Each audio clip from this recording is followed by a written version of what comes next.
What's good, everybody? One Piece chapter 1045 is out. Let's go ahead and get to reading. I haven't seen as much hype for this chapter as I did for the last two, and I don't know if it's because I was avoiding spoilers a bit more or if this doesn't have as much hype to it as the rest of them did.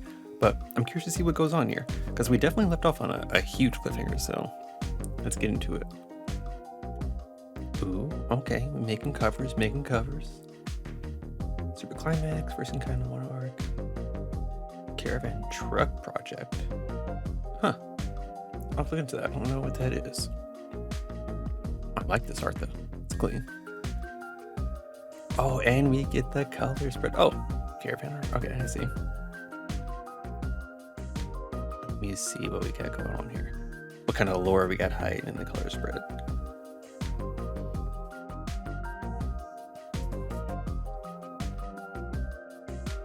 Oh, we got Jinbei with the skulls. He's obviously going to be dying soon. Go ahead and point that out. Robin has, it looks like she has an apron that has Chopper on it, which is adorable. Luffy's got the Jolly Roger. Nami is looking like Nami.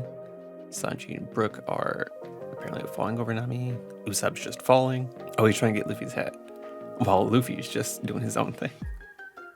That's actually really like that. They're all trying to get Luffy's hat because they know it's important to him. Yeah, he's just over here having his own time. Station information. The custom-made trucks are in development. I'm curious to see what that's all about. All right, into the chapter itself.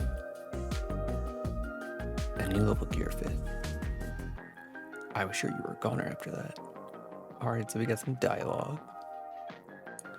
So was I. And it's so funny because Luffy's he's continuously laughing, and that's a lot like what the smile devil fruits do to people when it fails, is they just laugh uncontrollably.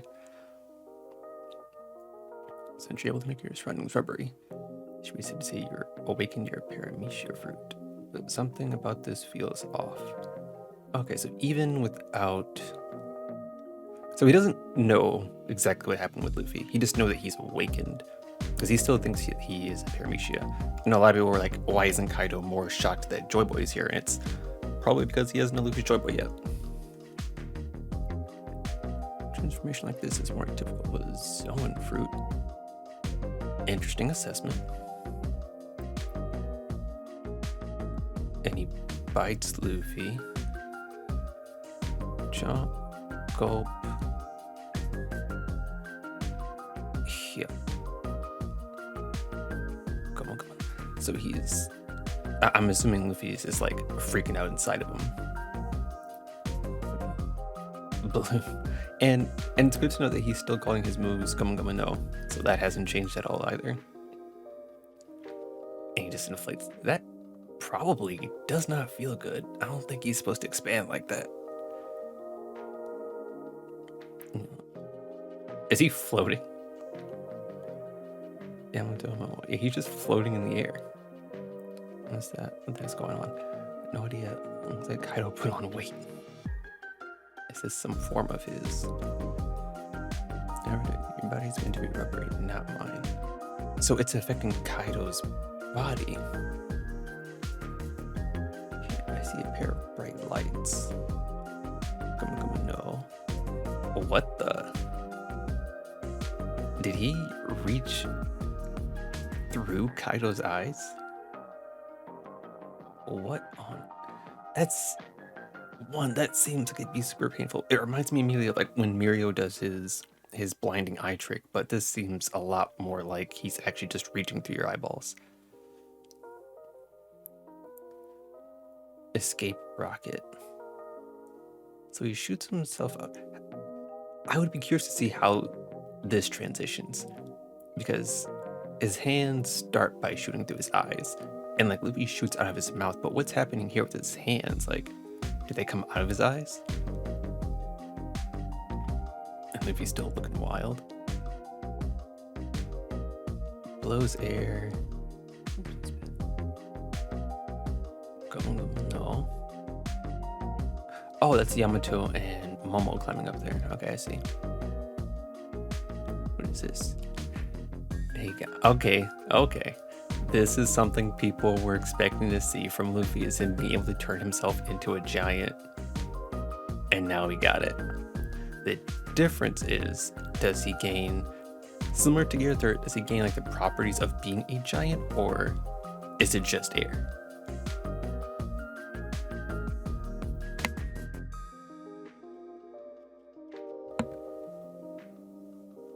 I'm looking at some of the details here. Because he's doing like, I think this is like the standard Gear 5 Joy Boy kind of pose. It's kind of like this stance is almost Air Jordan looking stance here. Who is that? Luffy's voice is coming from that thing. Okay, so they're sensing Luffy's voice again. So it's not Joy Boy's voice, and even though it's kind of like expected that it wasn't Joy Boy taking over, they never really mentioned they could sense Luffy's voice again, but they do. And then Kaido just bites Luffy. Come on. Jump rope. Using Kaido as a jump rope. This is disrespectful. This is all kinds of disrespectful, and I love it. I forgot they were kind of in there doing stuff, and he's falling back down. And then Kaido blast breath. And it hits Luffy. Could be used to blast breath head on, but he's done that before. That's not a big deal. Even like pre-Gear Fit, that's not a huge deal. Although he looks real crispy. That's the last straw. And he's got the Sonic run. Something about the goofiness of kind of just the way Luffy's acting right now. I absolutely love it. And he has a trail of fire behind him. Through real conquest. Okay, so he's going for Ragnarok. And Luffy's coming in with what? Oh. Man. So he got rocked. So Luffy came in trying to do a punch, and he just got rocked because he got his head sent flying. And then he's doing the eye thing. And it's interesting because their eyes are all relatively the same. But his are doing the pop-out thing. Kind of like when he was Mr. Kaido. And he's doing it to everybody else. Law looks... You know what? They all kind of look a nightmare. But Law in particular looks... Oh, no. Please, leave Law alone. Everyone else can have it, but something about this right here does not look right. Alright, pulls his head back through.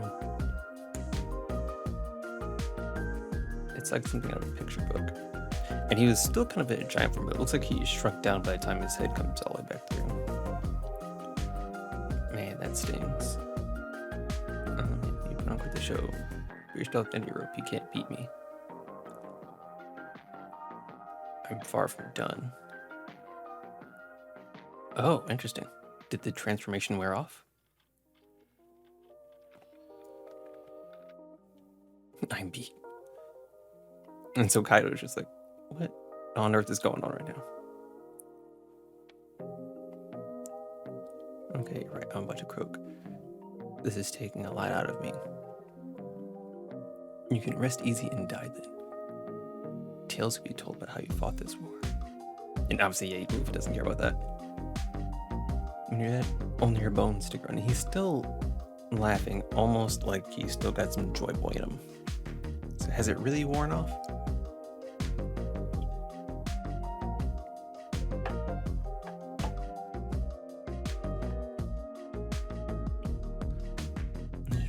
He was unrecognizable with his hair and clothes all like that, but his voice is still fading quickly. So he's still dying out. We're not done yet. Isn't that right? Momo and Tama. Oh, he's calling. Well, I was about to say, why is he calling Tama? But it looks like he's just calling all the members. Because it goes Kinemon. Pedro. Okay, so he went back into the transformation.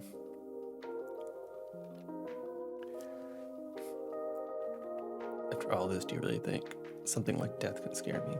Luffy's never been scared of death anyway. Get loud again, heartbeat. So be it. That's it. This is the sound. Watch out, Luffy. He's going for a swing. Luffy's looking at it. And his head just wraps around it. This face is kind of sick, not gonna lie. But it looks like it hurt him anyway. And then Kaido is just slamming on him. Oh, but he turned the ground to rubber, so he's kind of just bouncing around.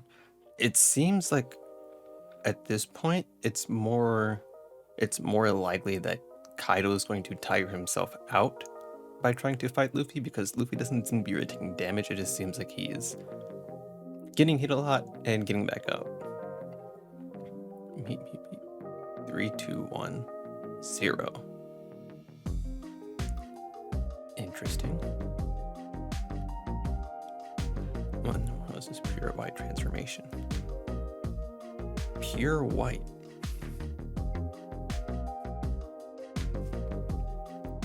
He's coated with ornament and conqueror's haki, and he can influence anything around him with his ability. He fights with such freedom, so versatile, never seen anything like it. There's no one in this world capable of taking him down. So he's starting to notice, like he already noticed that Luffy wasn't just a paramecia. He was like, something's definitely up. But he's starting to decipher the elements of the Joy Boy, the neeeeeeeed fruit. And what is this? So it looks like his punch goes through Kaido's head, almost similar to how his hands went through Kaido's eyes. And Kaido's face is just mushed in. I wonder how much that actually hurt.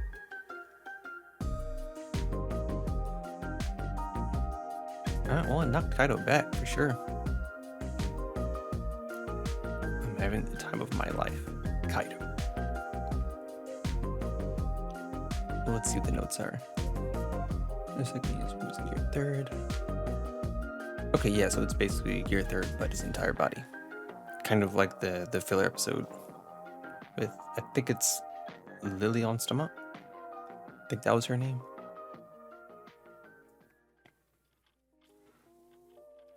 Ragnarakuku.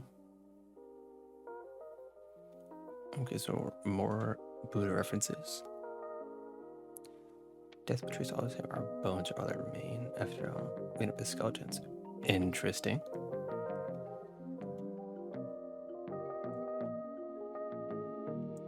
And of course, the color spreads are amazing. Oh, I love that.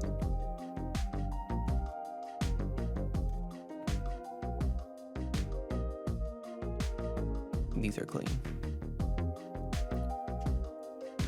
Woden and Graish. And Majkan. Maj. All these are clean.